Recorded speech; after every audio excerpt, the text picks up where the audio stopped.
inabot ng halos 21 oras ang traslasyon ngayong taon. Alamin kung bakit naging isa ito sa pinakamahabang prosesyon ng Itim na Nazareno sa agenda report ni Hannah T. Buhay na buhay ang diwa ng mga deboto nang makarating ang andas ng Poong Jesus Nazareno sa Plaza Miranda.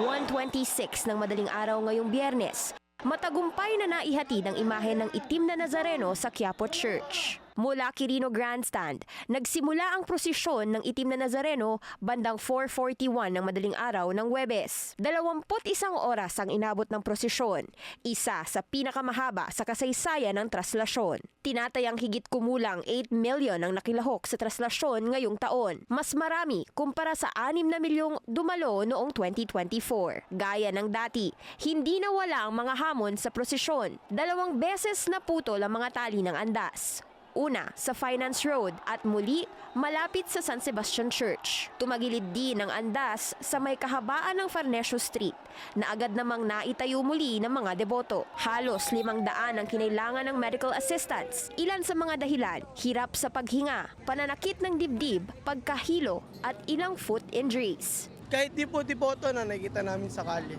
tinutulungan din po namin pagka. Meron din po kaming tinatayo na parang yung may mga kailangan ng mga wheelchair, diaper. Sa kabila ng mga aberya at init ng panahon, nanatili ang pananalig ng mga deboto. Maraming nagpumilit makalapit sa imahen sa kabila ng bagal ng usad ng andas. Ang iba naman nakimisa sa hourly masses sa Quiapo Church. Ang mga turistang sina Amalia at Joe na mangha sa dagat ng tao at sa tibay ng pananampalataya ng mga Pilipino. It's amazing. It's nice to see everyone out all together. It's our first time here, so it's good to see everyone and the culture really shining through.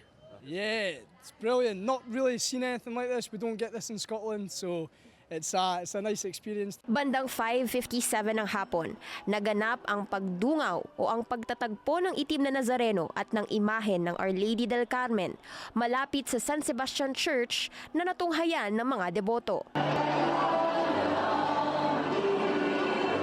Sinamahan pa ito ng pagkanta ng mga deboto ng Ama Namin. Makasaysayan ang traslasyon ngayong taon matapos ideklarang national feast ang piyesta ng Itim na Nazareno. I really want protection for our family and for our country.